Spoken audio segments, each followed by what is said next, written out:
The Great Pyramid, mostly that's the one that's been studied. We actually haven't done a whole lot of studying on the other pyramids. In fact, we've not even cleared off the bases of some of the other pyramids up at Giza. It's crazy. I mean, there's giant underground networks of tunnels underneath Saqqara, I think underneath Giza, all over Egypt. The Sphinx is not like a built thing, like they carved down into the ground and then they shaped it out of bedrock. Beneath the sands of the Giza Plateau lies the Osiris Shaft, a mysterious underground structure that baffles archaeologists and captivates history enthusiasts. They did discover that somewhere underneath the area of the front paws, there was a hollow area. This subterranean marvel, with its intricate architecture and profound symbols, offers glimpses into ancient Egyptian religious and ceremonial practices. The mysteries of the Osiris Shaft invite us to explore its true purpose and the advanced knowledge behind its construction. Known since the late 19th century, the Osiris Shaft initially did not attract much attention from early explorers and Egyptologists, who focused more on the prominent features like the Great Pyramids and the Sphinx. As a less conspicuous feature, it remained largely unexplored until the late 20th century, when systematic exploration began. So we do know the Sphinx does have hollow areas. It's just the government doesn't want to admit that that's the case. The turning point came with the work led by the renowned Egyptologist Zahi Hawass in the 1990s. Under his direction, comprehensive exploration of the shaft was undertaken, which unveiled its complex architecture and potential significance in understanding Egyptian religious practices. The Sphinx is hidden underneath the Sphinx. So can you give us permission to drill? The exploration of the Osiris Shaft involved the challenging task of removing water that had accumulated in the lower levels, especially the third level, which was partially submerged. That the water began to rise in front of the Sphinx temple outside. Modern pumping equipment was employed to drain the water, allowing archaeologists access to the shaft's deepest parts. The detailed examination of the shaft's architecture revealed the engineering skills of ancient Egyptians. It consists of 3 levels, each serving a different purpose, with the lowest level housing a large stone sarcophagus in a chamber filled with water, suggesting a symbolic representation of the underworld. The second level contained 6 burial shafts, though they were found empty, leading to speculation about their original use. This finding was significant in understanding burial practices and the possible ceremonial use of the shaft. Although largely devoid of inscriptions that could provide direct information about its creators or construction dates, the excavation unearthed several artifacts, including pottery shards and fragments of stone vessels, offering some clues about the shaft's age and use.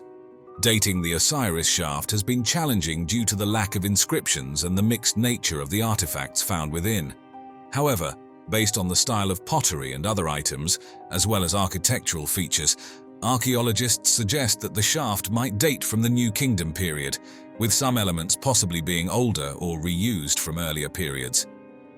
The Osiris shaft, a mysterious and elaborate underground complex, has sparked intense scholarly debate and speculation due to its unique architectural features and symbolic elements. It's a subterranean complex, so it's a very complicated, incredibly enigmatic place. Scholars and archaeologists have proposed various theories about its purpose, drawing on evidence from Egyptian mythology, religious practices, and archaeological findings. These theories primarily revolve around the shaft's connection to the cult of Osiris, the god of the afterlife, death, and rebirth, and its potential use in ancient ceremonial practices. Osiris, one of the most important gods in the ancient Egyptian pantheon, symbolizes the cycle of death and rebirth. The water-filled chamber at the bottom of the Osiris shaft is believed to symbolize the underworld, or the primordial waters of Nun, from which all life emerged according to Egyptian cosmology. This chamber, especially with its central stone sarcophagus, could represent the tomb of Osiris and the place of his resurrection. The presence of a large stone-carved sarcophagus in the deepest chamber is seen as a direct reference to Osiris's burial. Although empty, this sarcophagus serves as a powerful symbol of Osiris's death and his role in the afterlife, potentially used in rituals emulating his resurrection. One prevalent theory is that the Osiris shaft was used for initiation rites into the mysteries of Osiris. These rites would have been designed to impart secret knowledge and spiritual rebirth to initiates, mirroring the death and resurrection of Osiris. The descent through the shaft's levels could symbolize the initiate's journey through death to enlightenment and rebirth, with each level representing a stage of spiritual transformation. The shaft may have also been used for rituals celebrating the cyclical nature of life and death, reflecting the agricultural significance of the Nile's flooding and the seasonal growth cycles associated with Osiris. Such rituals could involve the symbolic planting of seeds, water libations, and recitations of hymns and prayers, aiming to ensure the regeneration of life and the fertility of the land. Another speculation ties the Osiris shaft to ancient Egyptian astronomy, particularly the belief in the stars as the destination of the soul in the afterlife. The orientation and structure of the shaft might have had astronomical significance, aligning with specific stars or constellations believed to be associated with Osiris and the afterlife. While direct archaeological evidence supporting these theories is limited, the design of the Osiris shaft and the artifacts found within it offer indirect clues. The careful construction of the shaft, the choice of its location near the Sphinx and the Great Pyramid, and the selection of objects placed in the smaller chambers suggest a deliberate attempt to create a sacred space imbued with religious and symbolic meanings.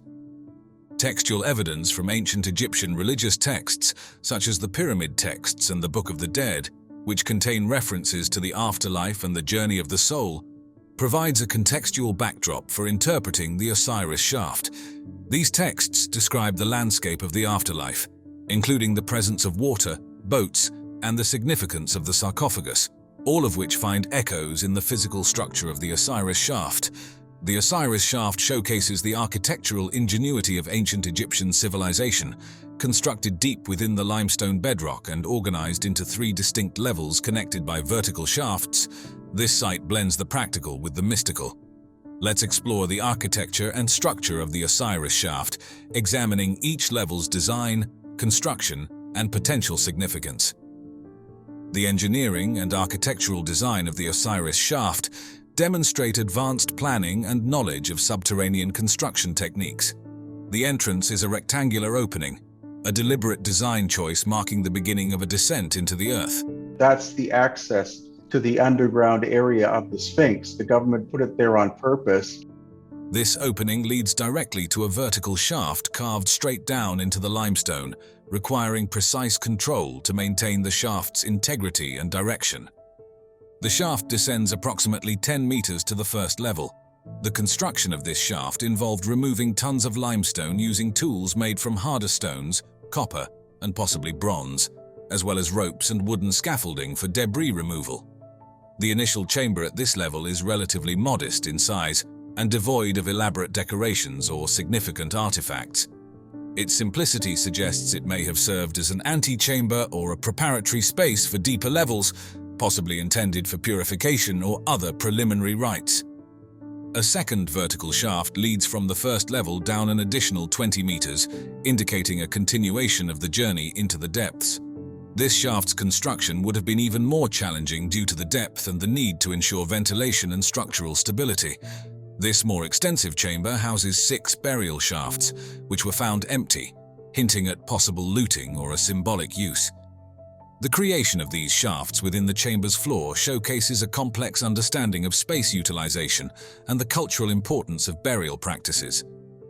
The empty burial shafts might have been intended for actual interments or served a ceremonial purpose, perhaps symbolizing the passage to the afterlife.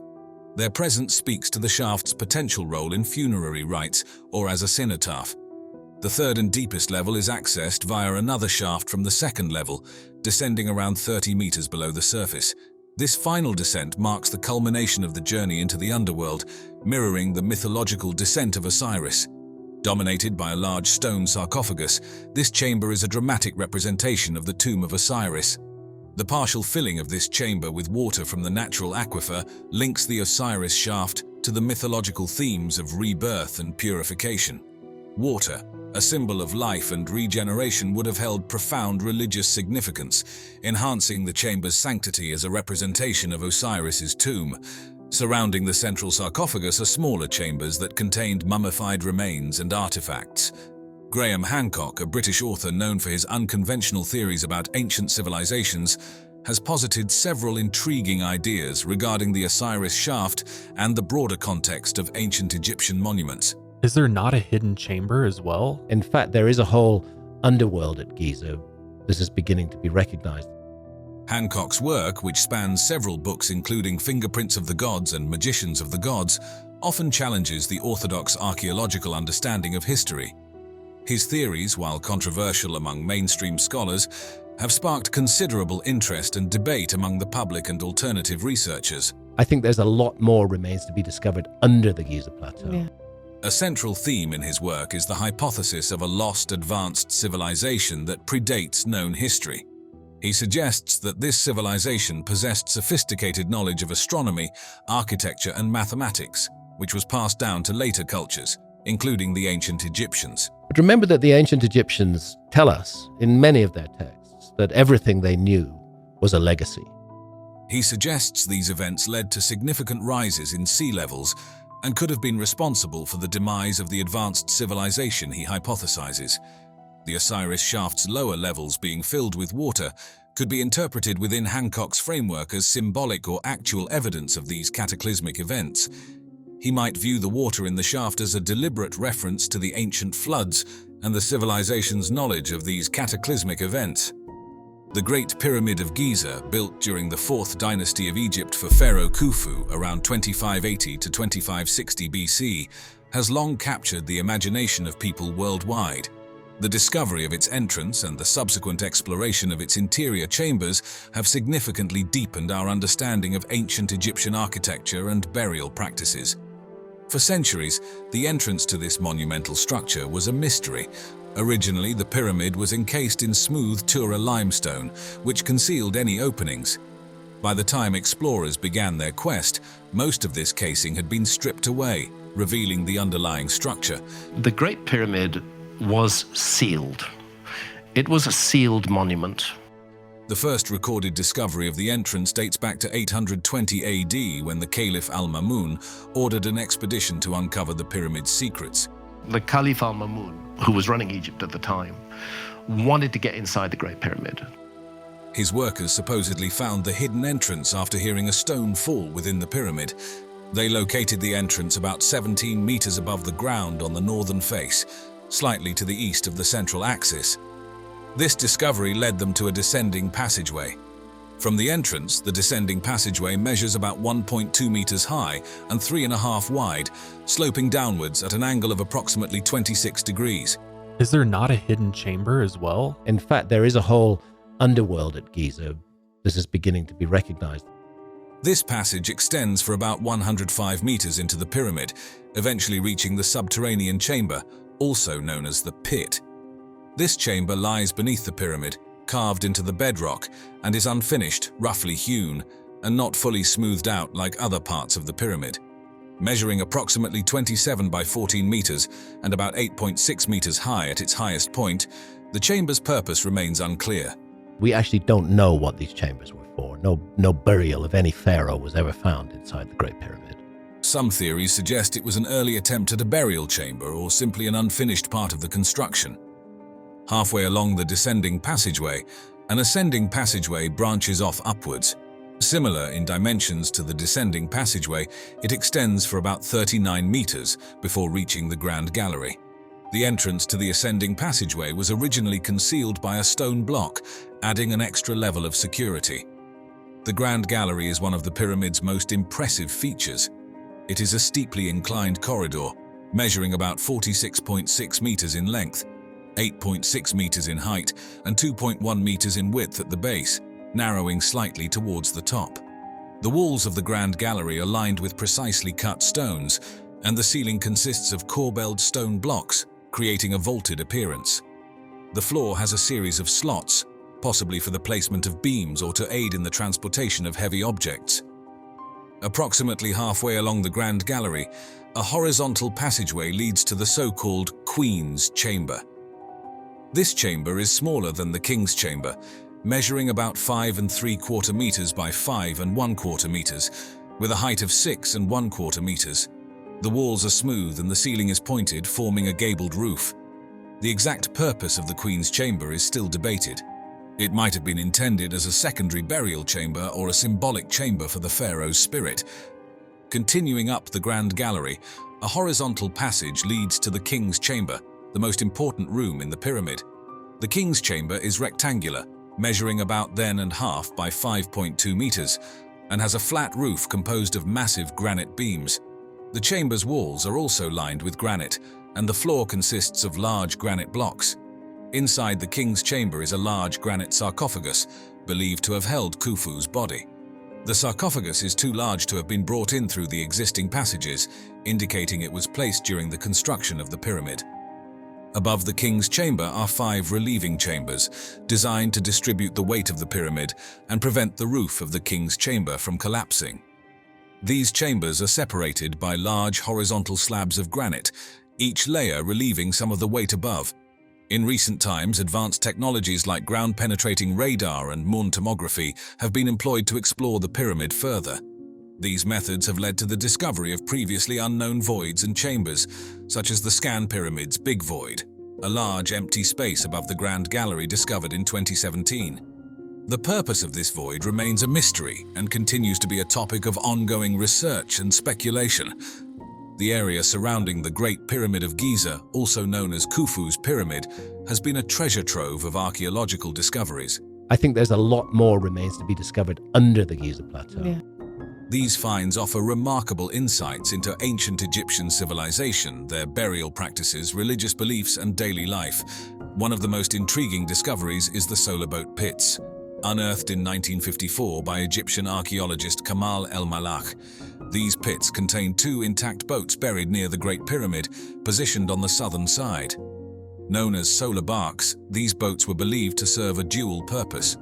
They were intended for Khufu's journey with the sun god Ra across the sky during the day and through the underworld at night. Another theory suggests they might have been used in the funerary procession of the pharaoh. The boats are made of Lebanese cedar wood, meticulously assembled without nails. The larger boat measures about 43.6 meters in length and features a sophisticated design with a cabin, oars, and rope bindings, using a technique known as mortise and tenon. The first boat was painstakingly reconstructed over 14 years by Egyptian conservator Ahmed Youssef Mustafa and is now displayed in the Khufu Boat Museum beside the Great Pyramid. The second boat remains in situ, awaiting advanced preservation techniques. In the early 1990s, Egyptian archaeologist Zahi Hawass and his team made a groundbreaking discovery southeast of the Great Pyramid, the tombs of the workers who built the pyramids.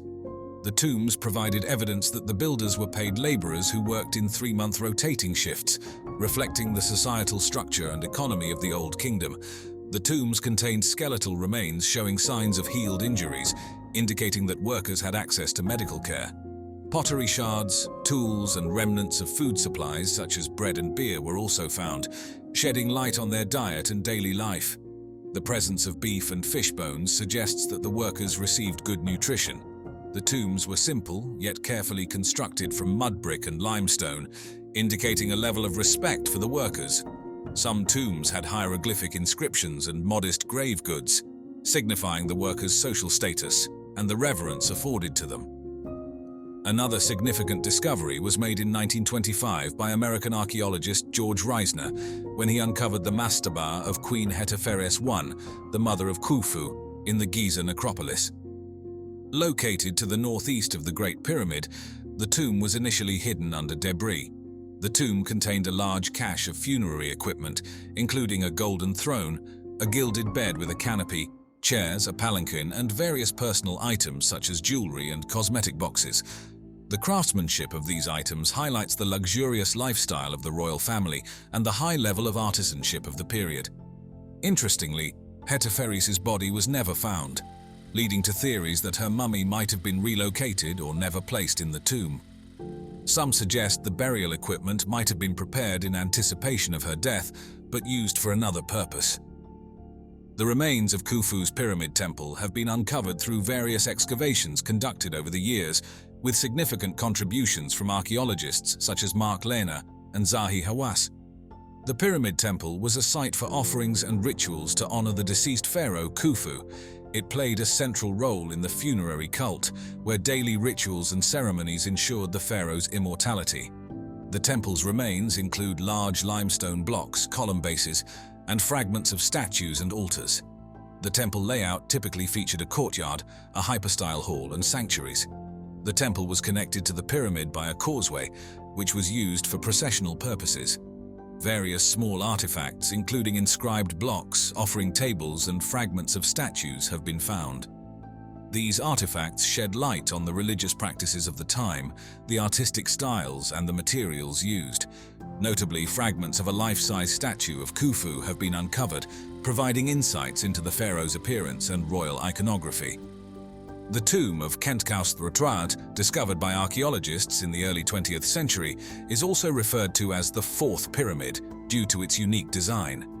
Located to the southeast of the Great Pyramid within the Giza necropolis, the tomb features a unique design that combines elements of both a pyramid and a mastaba. It includes a stepped pyramid base with a superstructure that might have been intended as a pyramid but was left unfinished. The archaeologists and the prehistorians, people are looking at that, have failed to take into account the severity of these events we're talking about.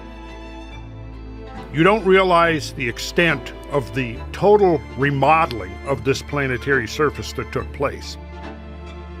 Because the question always is, where are the artifacts? Where's the pottery? Where is the evidence that this civilization existed? Randall Carlson's theory about advanced ancient civilizations is truly fascinating and a bit of a departure from what we usually hear in mainstream archaeology. He's suggesting that highly sophisticated societies might have existed tens of thousands of years ago, way before the traditional cradles of civilization like Mesopotamia, Egypt, the Indus Valley, and China came into the picture. Imagine civilizations thriving before or even during the last ice age, which wrapped up around 11,700 years ago. That idea alone pushes back the conventional timeline of human development by several thousand years.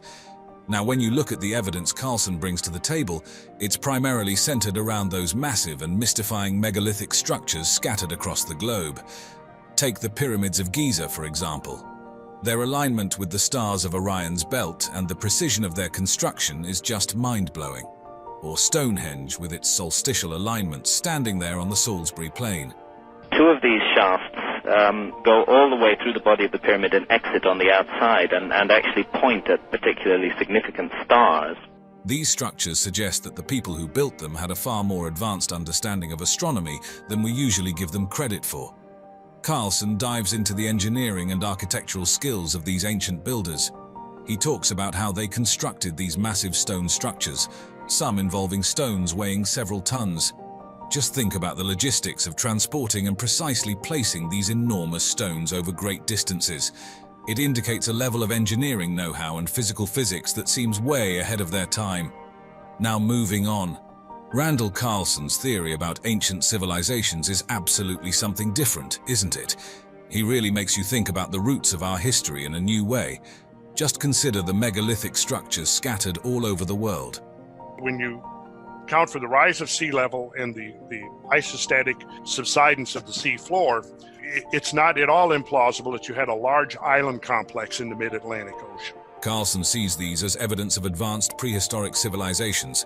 The Great Pyramid of Giza, for example, is made up of over 2 million stone blocks, each weighing tons, and they're all placed with incredible precision. It's not just about the sheer size, but the sophistication in their construction. And it's not just in one place. These megalithic structures are everywhere, from the stone circles in Europe to the pyramids in Egypt and Mesoamerica. Carlson points out that the similarities in construction techniques and astronomical alignments across different cultures hint at a possibly shared or globally distributed source of knowledge. It's like these ancient builders were all tapping into the same advanced understanding, which is pretty mind-blowing to think about. Now, where it gets even more intriguing, is how Carlson links the disappearance of this advanced knowledge to catastrophic events. He often refers to the Younger Dryas impact hypothesis, suggesting that a comet impact might have triggered drastic climatic changes at the end of the Ice Age. You may have periods of time where you have multiple impacts occurring over a short period of time associated with the destruction and disintegration of large comets. Imagine massive flooding, climate shifts, and entire civilizations collapsing. It's like something out of a movie, but Carlson suggests it could be what wiped out these advanced societies and their knowledge. But here's the thing. He thinks this lost knowledge didn't just vanish. According to Carlson, it lived on in myths, legends, and religious texts, which he sees not just as stories but as historical records. Take the flood myths, for example, like Noah's Ark or the Epic of Gilgamesh. Carlson sees these as allegorical references to actual historical events, like massive post-glacial flooding. He believes that remnants of knowledge from these advanced civilizations were passed down through generations, albeit in a fragmented and symbolically encoded way. Moving back to megalithic structures, Randall Carlson's work on the astronomical alignments of megalithic structures is like peeling back layers of history to reveal the deep astronomical knowledge of ancient civilizations. Take the megalithic temples of Malta, Hancock, and Magna, for instance. These structures aren't just old, they're among the oldest freestanding structures in the world, dating back to around 3600, 3200 BC. What's really remarkable about them is how they demonstrate an intricate understanding of celestial movements, particularly the solar cycle. When you look at these temples, especially during the equinoxes, it's like watching a celestial dance choreographed by ancient architects.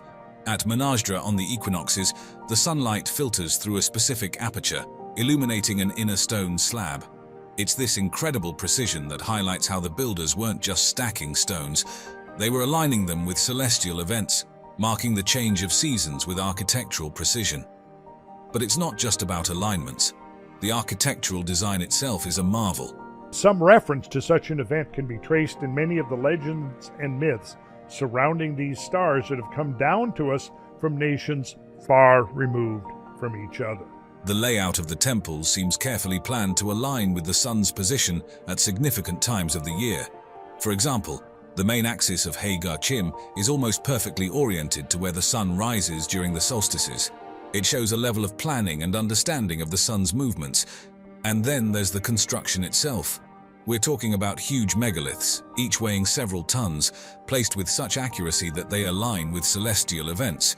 It wasn't just a matter of brute force, it required sophisticated knowledge of astronomy and construction techniques. Plus, they used local limestone, which is abundant in Malta. The complexity of these temples goes beyond just their size or the weight of the stones. They have multiple apses, altars, and intricate carvings, all forming part of a complex architectural design. The series of semicircular chambers connected by a central corridor, and their alignment with specific astronomical events. The pyramids of Giza, especially the Great Pyramid, the precision with which these pyramids align to the cardinal points of the compass is just mind-boggling. Think about it. The Great Pyramid, built for Pharaoh Khufu around 2580–2560 BC, is aligned almost perfectly north, south, east, and west. The northern side aligns to within a fraction of a degree of true north. Considering the era it was built in, that's an incredible feat of geometry and astronomy. The construction techniques themselves are a mystery. The ancient Egyptians might have used stars or the sun's path to find true north, which implies they had advanced surveying techniques and a deep understanding of angles and straight lines. It's impressive when you consider the tools and technology available at the time. Then there's the fascinating Orion correlation theory. This theory suggests that the layout of the three main pyramids at Giza mirrors the stars in Orion's belt. Proponents like Robert Bauval believe this alignment was intentional, reflecting a belief in the connection between the heavens and the afterlife. They speak of these two regions of the sky, the southern sky with the stars of Orion, and can we move one slide up? Here's a nice view of them. They're pristine, by the way.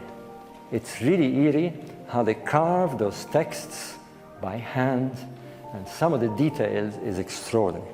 With Orion associated with Osiris, the god of rebirth and the afterlife, the pyramids in this view were not just tombs but also celestial maps and gateways for the pharaoh's soul to the afterlife.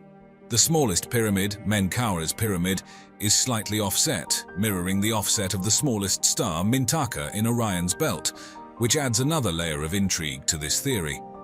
The design of the pyramids also incorporates alignments with the sun and specific stars and constellations. For example, certain shafts within the Great Pyramid align with particular stars. These could have been more than architectural features. They might have held spiritual significance, possibly serving as pathways for the pharaoh's soul to the stars. Also, on specific days of the year, the sun sets between the pyramids, creating a visual spectacle likely significant in ancient Egyptian ceremonies. Now one of the most known megalithic structures. Would it be fair to say that there's an element of a rediscovery of a Yes. lost technology from the past? I think it would be fair to say that, yes. Stonehenge, out there on the Salisbury Plain in Wiltshire, England. What's particularly fascinating about Stonehenge is its astronomical alignment and how it was constructed. The way it lines up with the summer solstice is probably what it's most famous for. On the longest day of the year, the sun rises right over the heel stone, which is set just outside the main stone circle. As the sun comes up, its rays shoot straight through the entrance and light up the center of the circle. Stonehenge also aligns with the winter solstice and possibly other celestial events. During the winter solstice, the sunset is framed by those massive stone trilithons, and some experts think it might even line up with lunar phenomena, which just adds another layer to how the builders understood both the sun and the moon's movements. When you think about how Stonehenge was built, it's even more mind-blowing. The final form was completed around 2500 BC, but it was built in phases over about 1,500 years. The main part of the monument is made up of these huge sarsen stones arranged in a circle, and there are smaller blue stones that were brought over from Wales. That's over 150 miles away. And then there's the layout of the stones. They're set up in this specific geometric pattern with an outer circle, an inner horseshoe arrangement, and those trilithon structures. The precision in the layout and how the stones are oriented show a really deep understanding of geometry and astronomy. It's not just a bunch of rocks placed randomly. Everything at Stonehenge is set up with purpose and meaning, which makes you wonder a little bit, doesn't it? Robert M. Schoch, a geologist with a PhD from Yale University, came up with a fascinating idea in the 1990s about the age of the Great Sphinx of Giza. He noticed something interesting about the erosion patterns on the Sphinx and the surrounding area. Unlike the typical wind and sand erosion you'd expect in Egypt's deserts, these patterns looked more like they were caused by water. This was a big deal because it suggested that the Sphinx might be much older than we thought. Now, Graham Hancock, a well-known British author who loves digging into ancient mysteries, found Schoch's theory really interesting and started supporting it. Since the early 1990s, question marks have been raised over the age of the Great Sphinx of Giza in Egypt. Egyptologists think it's about 4,500 years old, although there's not a shred of inscription evidence to support this date. Independent researcher John Anthony West and Robert Schoch, professor of geology at Boston University, have made a case that the Sphinx must be much older than that. Hancock is known for questioning the usual stories we hear about historical and archaeological sites. Schoch's theory caught his eye because it suggested that the Sphinx was around during a time when Egypt had a lot of rain, which was way back around 8,000 to 10,000 BCE. This idea of heavy rainfall leading to the erosion we see on the Sphinx today is really cool, but also quite controversial. You see, traditionally, archaeologists have dated the Sphinx to around 2500 BCE, during Pharaoh Khafre's time. They base this on where the Sphinx is located in the Giza pyramid complex and how it looks compared to other stuff from that period. But if Schoch is right and the Sphinx was actually built when it was much wetter in Egypt, then it could be thousands of years older than we thought, maybe even dating back to the Neolithic era. That's a pretty big shake-up in how we think about ancient Egyptian history.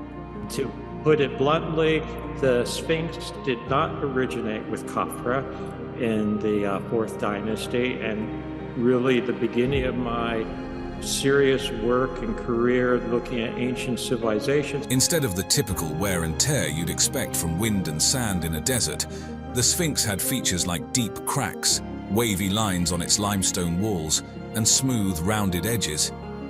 These are the kinds of things you usually see with water erosion, not wind or sand. Now, the Sphinx is made out of limestone, which is pretty easy for water to wear down. And what's interesting is that this limestone is made up of different layers, some harder than others. Schoch saw that the water erosion affected these layers in a way that you wouldn't really see if it was just wind and sand doing the damage. But here's where it gets even more intriguing. Schoch looked at the climate history of the Sahara Desert and the Giza area and found out that way back between 10,000 and 5,000 BCE, this place wasn't the dry desert we know today. It was actually pretty wet, thanks to something called the Neolithic subpluvial phase. We know there were ultra hyper-arid Sahara conditions on the Giza Plateau for the last 5,000 or so years. And this ties in with the origins of civilization, according to the standard story, which is that civilization began between 4,000, 3,000 BCE. This was a time when there was a lot more rain.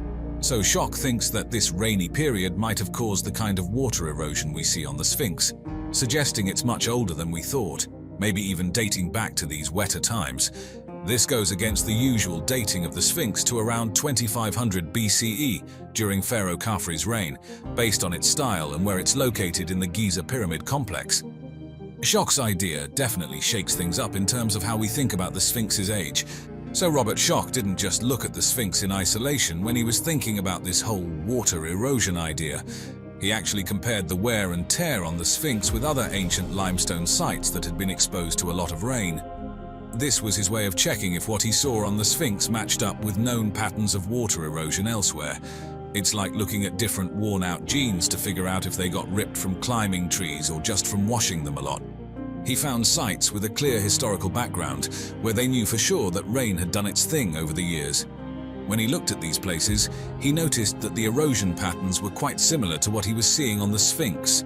This kind of bolstered his argument that the erosion on the Sphinx could really be from water, not just wind or sand. You look at the evidence, and that's really where I was coming from. But my point is that even in the late 1980s, early 1990s, when I first got involved with this, if I looked at it critically, the evidence was not that definitive for the age of the Sphinx. Schock's approach was pretty comprehensive. He wasn't just a geologist looking at rocks. He was also considering the weather patterns from thousands of years ago and what archaeologists were saying about these ancient sites. It's like he was piecing together a big jigsaw puzzle from different fields of study. But of course, there are always different sides to a story. Some critics pointed out that the erosion could be due to other natural processes unique to the Giza area, like fluctuations in groundwater, or the way certain chemicals in the air might wear down the rock. And then there's the whole thing about what archaeologists have found around the Sphinx, like artifacts and writings that suggest it was built around 2500 BCE, during Pharaoh Khafre's time. This kind of goes against Schock's idea that the Sphinx is way older because of the water erosion. So it's a bit of a puzzle with some pieces still missing. Graham Hancock has this really intriguing idea about an ancient civilization that he thinks existed way before the ones we usually learn about in history books, like the Egyptians, Sumerians, and the Indus Valley folks. He reckons this civilization was around many millennia earlier, and that it might have been wiped out by a huge comet impact around 10,000 BCE. Imagine that a whole advanced society just gone in the blink of an eye, leaving only bits and pieces behind. And here's where it gets even more interesting. Hancock thinks this civilization wasn't just hanging out in one spot, it was all over the place, having a global influence. He suggests that after whatever disaster hit them, the survivors might have traveled far and wide, sharing their knowledge and helping kickstart other ancient cultures. Hancock dives into myths and oral traditions from all over the world too. He's not just dismissing these stories as old wives' tales, but considering them as potential historical records. For example, he's really interested in the flood myths that pop up in different cultures. He thinks these might be a collective memory of a real event that had a huge impact on this lost civilization. The best explanation is that floods of icy meltwater released by the heat and kinetic energy of the impacts flowed off the North American ice cap and into the Atlantic Ocean, where they interrupted the Gulf Stream, a key element of the central heating system of our planet, hence the sudden and dramatic cooling. Now, Hancock is big on astronomy. He points to how some ancient structures, like the Giza pyramids and the Sphinx, line up with certain stars and constellations. He thinks this isn't just a coincidence, but a sign of advanced astronomical knowledge. He's also into the idea that these ancient folks understood the precession of the equinoxes. That's a fancy term for a slow shift in Earth's rotation over a 26,000-year cycle. If he's right, it means they were way ahead of their time in understanding the cosmos. Graham Hancock has this captivating theory about ancient civilizations and their architectural wonders. He's really into how these old structures, like the pyramids in Egypt, Stonehenge, and those incredible megalithic sites in South America, show off some serious engineering and architectural skills. Hancock reckons that to build these things with such precision and detail, those ancient folks must have had some advanced knowledge and technology that we don't usually give them credit for. Take, for instance, the way the stones are cut at Pumapunku in Bolivia. Hancock points out that the cuts are so precise, it's as if they had access to some really advanced tools. And when it comes to building massive structures, he's all about the techniques they must have used. He's amazed at how accurately these huge stones were fitted together, often without any mortar, and wonders how on earth they moved and positioned stones that weigh several tons. This isn't just your everyday heavy lifting. We're talking about some serious know-how in engineering and possibly some clever uses of leverage and pulley systems.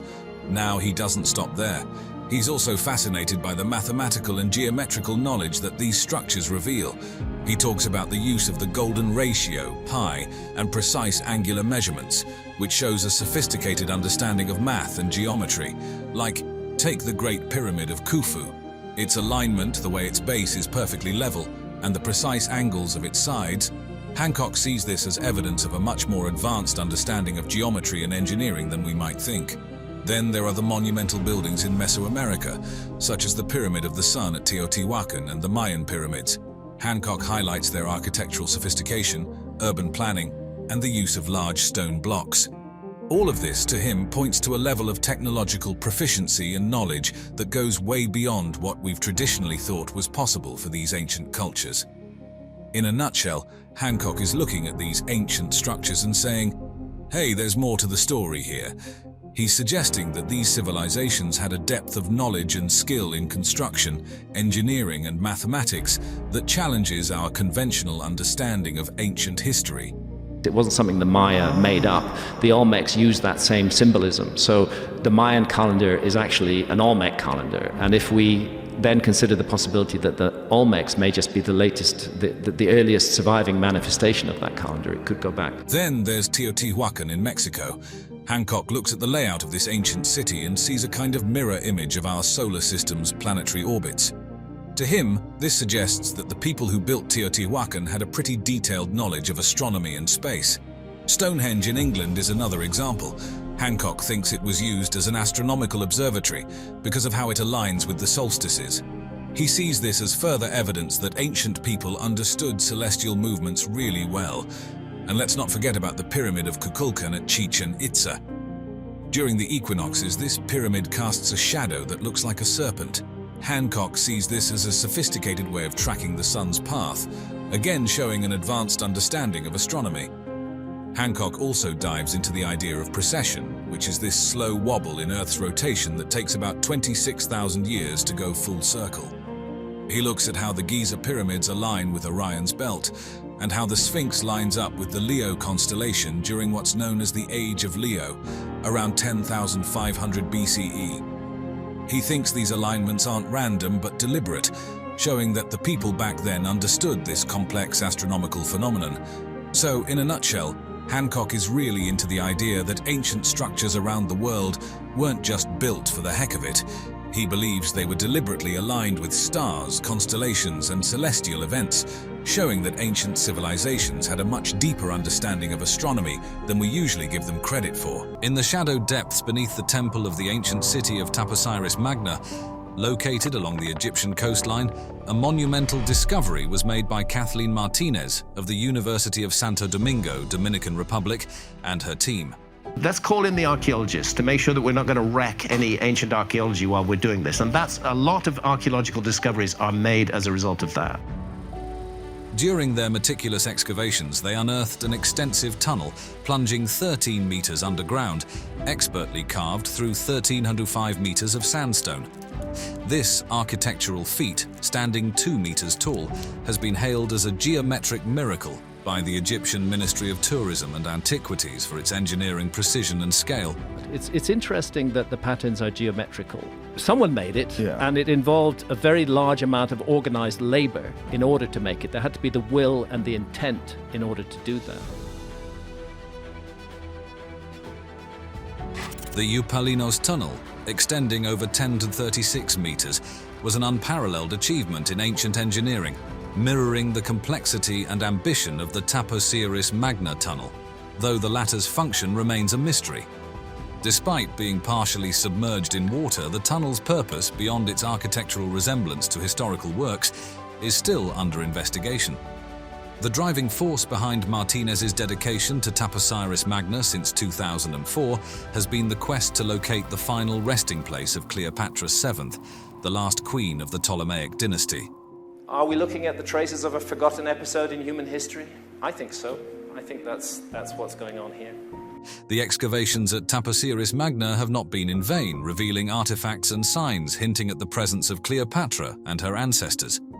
Founded around 280 BCE by Ptolemy II, a direct descendant of one of Alexander the Great's generals, Taposiris Magna is steeped in the legacy of its founders. The temple, believed to be dedicated to Osiris and his consort Isis, also aligns with Cleopatra's efforts to embody Isis, strengthening her divine legitimacy. This is a very neglected area of the world as far as deep and ancient archaeology goes. Discoveries within the temple complex have included coins adorned with the likenesses of Cleopatra and Alexander the Great, alongside figurines of Isis, suggesting a vibrant cultic activity centered around these figures. Additionally, Greco-Roman burial shafts unearthed within the site hint at the potential for finding tombs similar to those Cleopatra and her consort Mark Antony might be interred in, raising the possibility of uncovering their final resting places.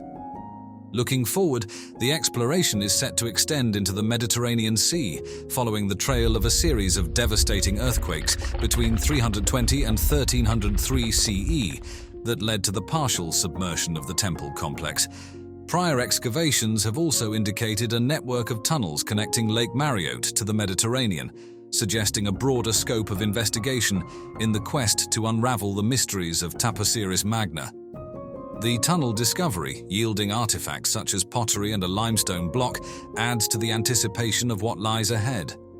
As articulated by Zahi Hawass, the former Minister for Antiquities, the discovery of Cleopatra and Mark Antony's tomb would be a landmark event of the 21st century. Nonetheless, the significance of the findings at Taposiris Magna transcends the search for royal tombs, shedding light on the rich and complex history of this ancient city. The ongoing excavations promise not only the potential revelation of royal tombs, but also a deeper understanding of the cultural and historical landscape of ancient Egypt. Moving on, the mystery of the Osiris shaft, a hidden gem beneath the sands of the Giza Plateau. But he found evidence of deliberate burial in a very complicated, difficult cave system, which you can hardly access. Is this shaft connected with ancient Queen Cleopatra? This ancient marvel is a deep dive into Egyptian engineering brilliance and a profound testament to their religious beliefs. Carved straight into the bedrock and plunging about 30 meters, which is nearly 100 feet underground. It's a three-level journey into the past, where architecture meets the afterlife. Right at the doorstep of the Pyramid of Khafre, the entrance to this subterranean complex is anything but ordinary. It's like stepping into a different realm, starting with a modest antechamber that serves as your welcome or warning of the mysteries that lie ahead.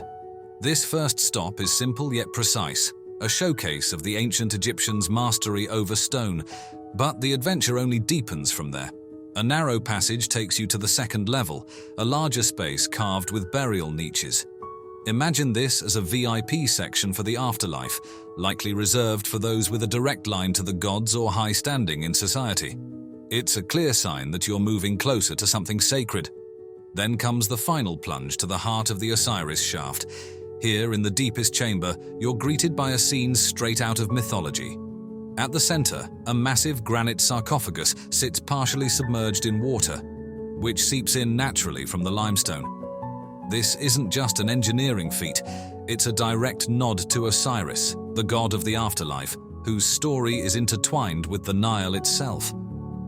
The water here isn't just a natural occurrence, it's a symbol of life, death, and rebirth, mirroring the Nile's life-giving floods and Osiris's own resurrection story. The genius of the Osiris shaft isn't just in its construction, though carving such a complex directly into the bedrock, managing groundwater, and ensuring stability is nothing short of astounding. It's also in how it weaves together functionality and deep religious symbolism. This place wasn't just meant for burying the dead, it was a canvas on which the ancient Egyptians painted their beliefs in the afterlife, a physical journey through the underworld that mirrored the soul's passage to eternity. In the end, the Osiris shaft stands as a profound expression of ancient Egyptian architectural and religious thought, a place where the physical and the spiritual meet, carved deep into the earth. The Osiris shaft presents a fascinating narrative of ancient Egyptian beliefs, ingeniously encapsulated in a subterranean complex. This enigmatic site, stretching deep beneath the sands, offers a rare window into the Egyptians' sophisticated burial practices and their reverence for Osiris, the deity of the afterlife and rebirth. The discovery of varied sarcophagi within its depths speaks volumes about the social tapestry and the evolving customs over millennia from the Old Kingdom through to the Ptolemaic period. It's intriguing to see how granite and basalt sarcophagi, earmarked for the elite, coexist with simpler wooden ones, suggesting a resting place for a wide spectrum of society. The assortment of burial goods unearthed here, from pottery intended for afterlife sustenance to ushabti figures meant to serve the deceased beyond death, underscores a firm belief in an existence after life. These artifacts weren't just symbolic, they were envisioned to spring to life in the afterlife, attending to the deceased. The presence of jewelry, amulets, and various ritual objects further accentuates the shaft's spiritual significance, painting a vivid picture of the personal beliefs and the societal stature of those entombed within its chambers. Less common than in grandiose tombs but equally telling are the inscriptions found within the Osiris shaft. These hieroglyphic texts, drawn from the Book of the Dead, offer prayers and spells to aid the deceased's passage through the underworld, revealing the religious literature that permeated burial rites at the time.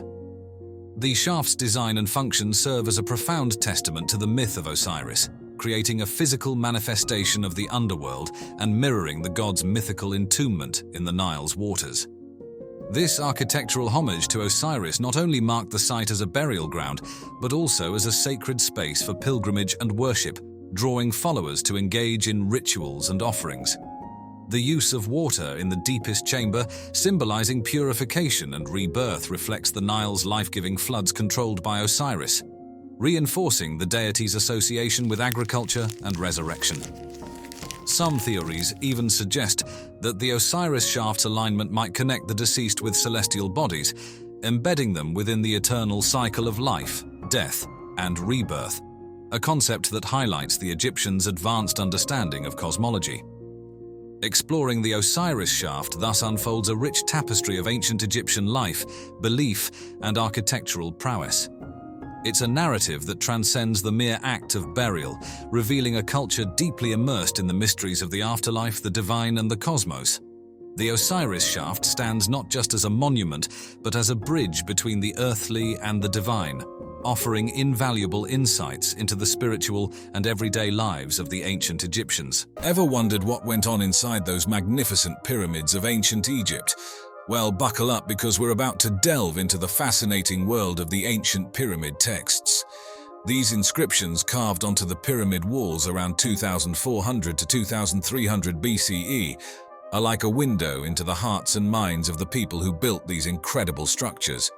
These texts weren't just random scribbles, they were meticulously crafted during a pivotal period in Egyptian history, the twilight of the Old Kingdom. This era is famous for the iconic pyramids, those towering tombs for pharaohs. The pyramids themselves are a testament to the Egyptians' architectural genius and their deep understanding of math and engineering. But the pyramid texts are more than just historical footnotes. They're the earliest known religious writings from Egypt, offering a glimpse into the beliefs and practices of this ancient civilization. They're like cultural snapshots showing how art, architecture, and religion were all woven together. The pyramids themselves were seen as the ultimate expression of both religious devotion and the pharaoh's supreme power. Speaking of power, the pharaohs of the Old Kingdom weren't just seen as leaders, they were considered living gods. This concept of divine kingship was the glue that held society together, justifying the pharaoh's absolute authority. The pyramid texts are all about this.